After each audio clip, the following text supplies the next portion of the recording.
Okay, this is the test review for your 9th and 10th grade geometry in quadrilaterals. So, get ready. Alright, so classify the drawing at the right based on the number of sides. I gave you two different drawings to classify. 1, 2, 3, 4 sides. That's called a quadrilateral. Okay? And spelling, pretty close, quadrilateral, not too hard to figure out. All right, this one has 1, 2, 3, 4, 5, 6, so that's a hexagon. Probably not what you think of as a hexagon, but it does have 6 sides. Is each one concave or convex? Concave, you think about it, has a corner that is poked inward, like a caved in part. All right, so that would be concave. And if it doesn't have any corners that are poked in, it's convex. And that was convex. Are they regular or not? Now, this is where you got to be careful. Regular means all sides match, all angles match. All sides and all angles are equal. So neither one of these have matching parts. But if you go look, I don't know if I put any on there, but the ones that would be perfect, a perfect hexagon, like you're thinking of, like this is a hexagon shape, that's not perfect, but it's close enough. That would be more of a regular hexagon, or a square would be regular. All the sides match, all the angles match. A rectangle, not regular. Even though it's a plain old figure, regular means all the sides match, and you got two different lengths on each in there. So make sure you understand all sides have to match perfectly, all angles have to match. All right, so then we get into the quadrilateral part where you're finding, or the shape, it doesn't have to be quadrilateral, finding the missing sides, finding the missing angles. So here we're looking at all angles. This has 1, 2, 3, 4 corners, 4 sides, so that would be a quadrilateral. Hopefully by now you know all quads add up to 360. So that means that we need to take all this algebra and make it equal 360. So that's a little bit of a equation there that you've got to write. So let's start off one corner, 2x plus 100 plus 3x plus 2x minus 20. And they just had that in parentheses so you knew that whole thing went with it. Equals a total of 360. So you're going to put your x's together. I got 2x, 3x, and 2x. That's going to make 7x. I'm going to put my 100 minus 20. That makes 80. 7x plus 80 equals 360 still over here.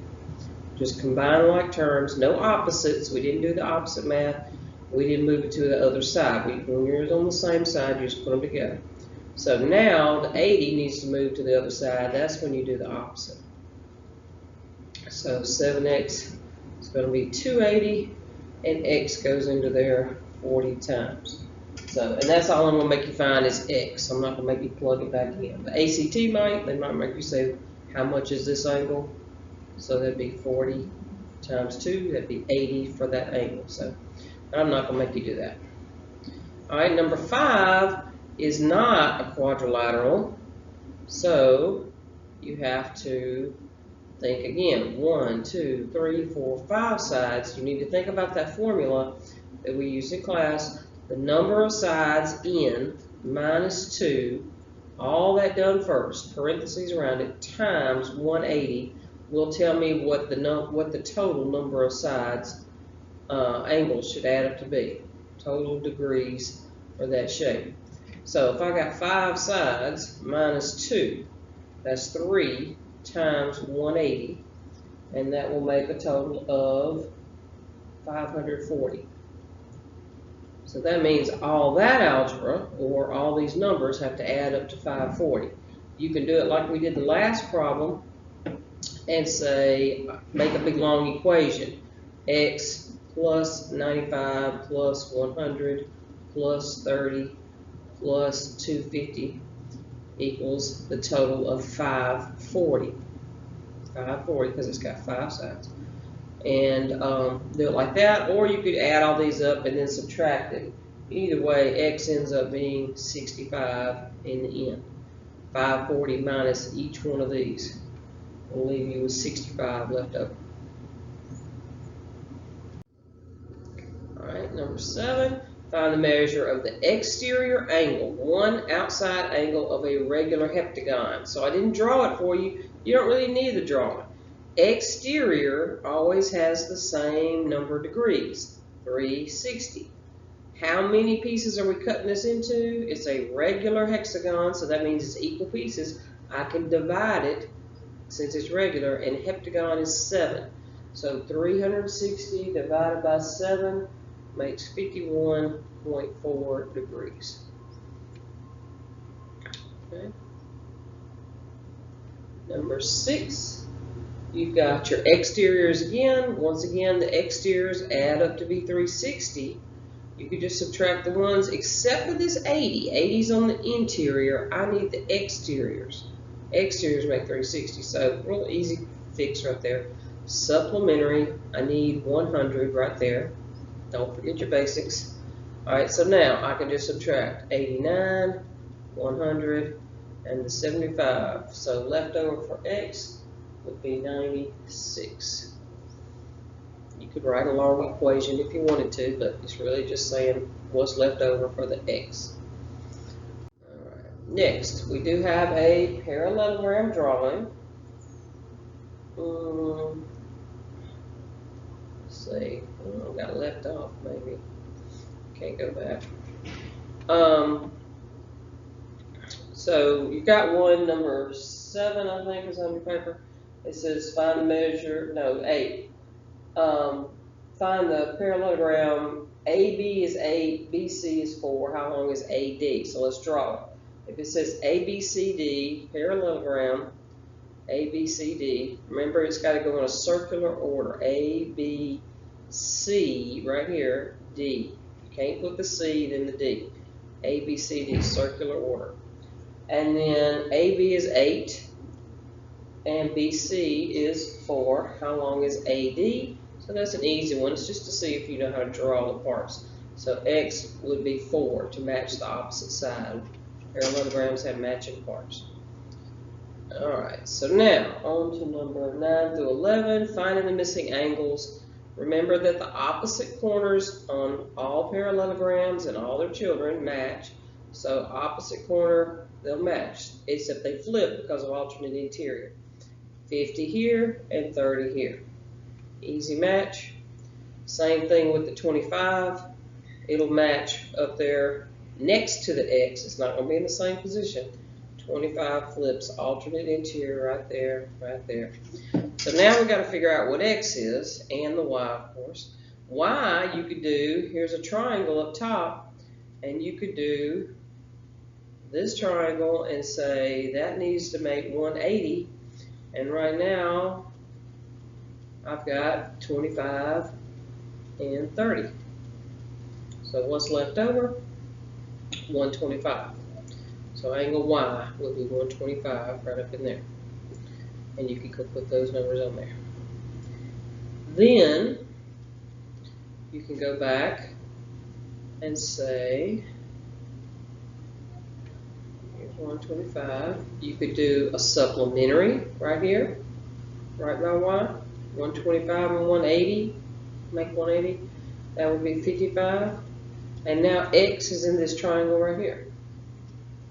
I'll have 180 for the triangle, I've got 55, and I've got a 50 there. So that leaves me 75 for the X. Okay? A couple different ways you could check it or do a different way. This corner was total of 180. Or, sorry, 80. Those two total up to 80 degrees. This consecutive corner right next to it should have to be 100 when you get through. 100 minus 25, 75. So you know you got it right. But you could do it that way to start if you want to. Alright, always, sometimes, or never. A square is always, sometimes, or never a parallelogram. Think about your family tree of your parallelogram or your quadrilaterals. Quadrilaterals, great granddaddy had parallelogram and trapezoid and kite. Trapezoid a head of it. I'm trying to think. It's been a while. Alright, let's start over. Okay, so trapezoid. And kite came off that, I think. Yeah, kite. Alright, trapezoid had, that's it. Parallelogram. Parallelogram had rectangle and rhombus.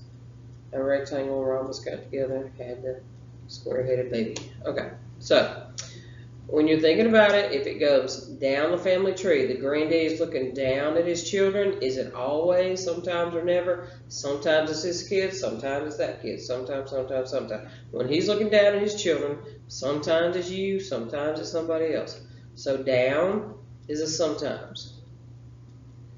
If you're looking up, are they always going to be your grandparents? Are they always going to be your great-grandparents, whoever they are, parents?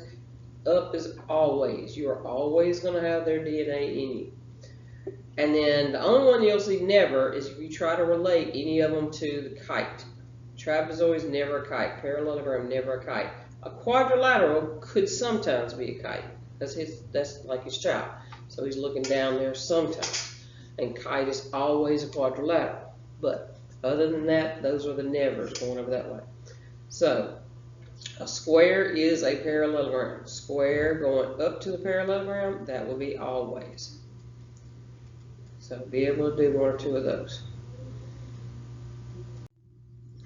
Alright, so we've got another sum, interior sum. Most of these on the inside, we've got to figure out first this missing piece. That'll be one of the angles you got to find, and that's based around sort of a triangle shape.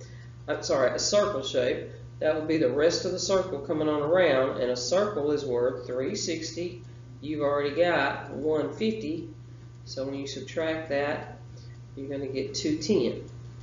So 210 right here. Now you can figure out 1, 2, 3, 4 sides. Anything with 4 sides makes 360.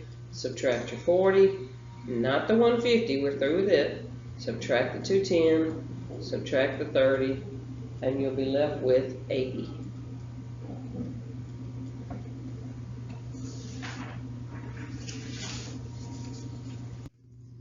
Alright, on the back, more practice with your parallelograms.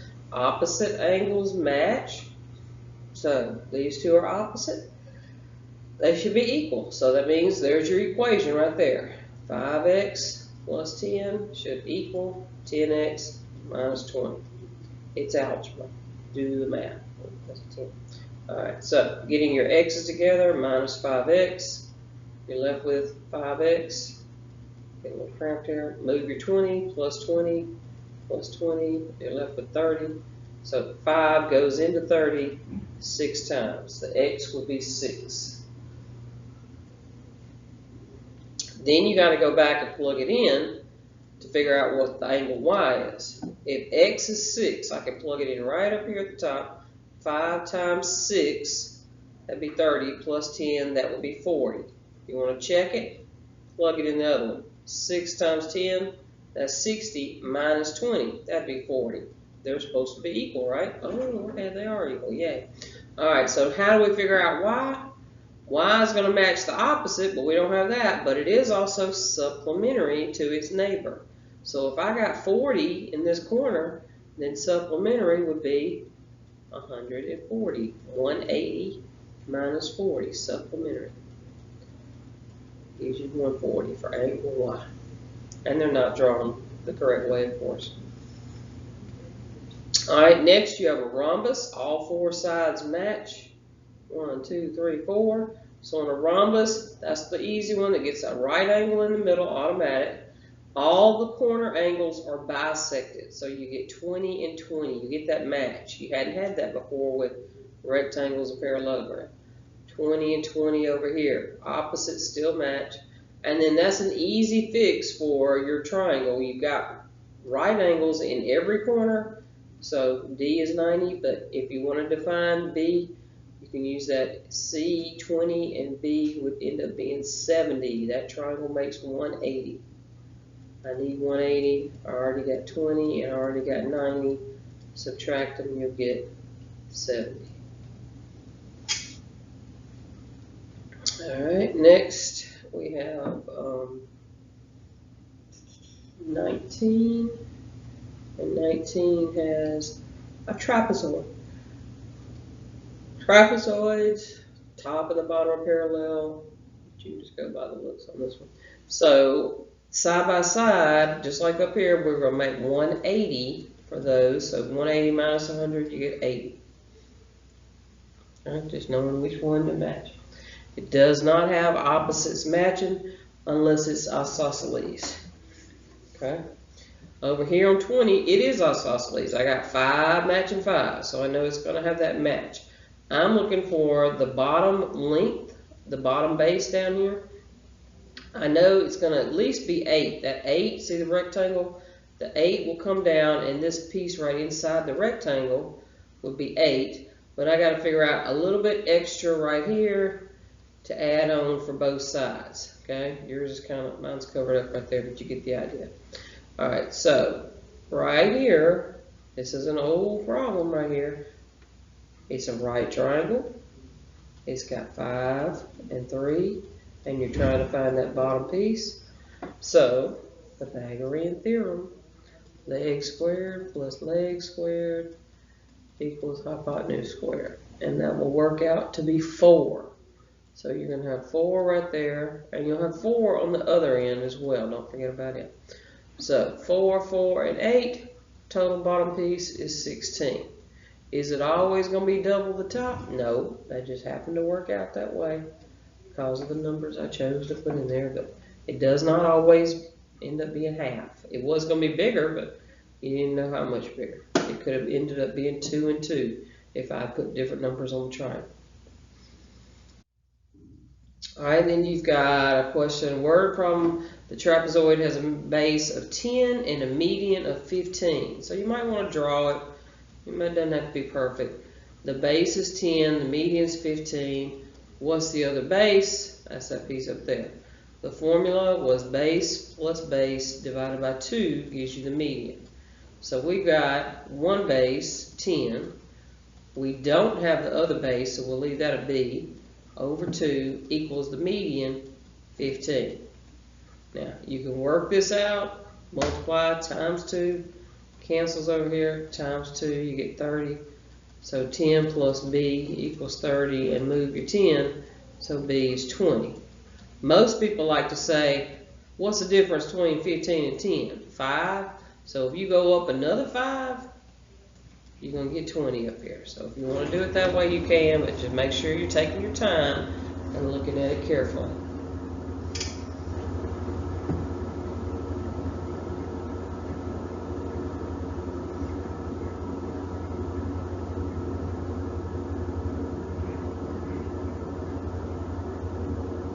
Alright, so clean it off. Let's see. Okay. The drawing with the rectangle, we're going to find some missing angles. Every corner on a rectangle is 90, so that's an easy fix right there. Y and the 32. Subtract that, you're going to get 58. All right, then you have to think, okay, the opposites match, okay, but they flip, 32, 58, no problem. But I don't have anything to go with X. Remember that when we talked about these, we said each one of these little triangles is isosceles. It's going to have a match. A leg here and a leg here matching means the base angles match as well. 32, 32. And that 32 can flip, and the 58 will come out from that one. So each triangle has the match. 58, 58, 32, 32, 58, 58. All right, and then we have one, these extension problems, no drawing, no graph to look at. If the side measures are this and the slopes are this, what kind of shape is it? Nothing to look at, but you do know something. Are all the sides matching? No, so that's not a square and it's not a rhombus. And we're limited it to the quadrilaterals, main quadrilaterals. All right, so we do have opposite sides matching, 13, 13, 2 squared is 6, 2 squared is 6.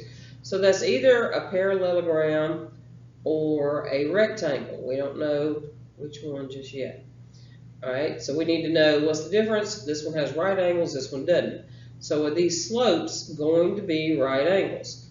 One of the slopes is 5, which when you think of rise over run, is 5 over 1. Need it as a fraction, right?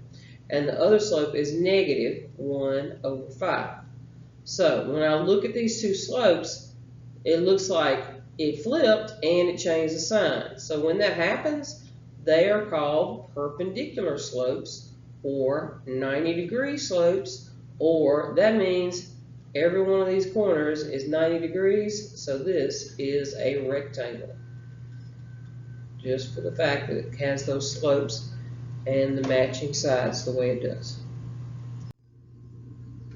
Alright, another one that you can do without the real grid, okay, it's on a graph. What is point E going to be out here? There's no way to just kind of count in your head, but you know it came over 6 to get here, and D came over 1 and up 4. Well, this end of this parallelogram has to match. So that little slope right there, over 1 up 4, it's still got to go over 1 and up 4. So we know it's going to be up 4. And then it went over how much more from the 6? It went over 6, remember?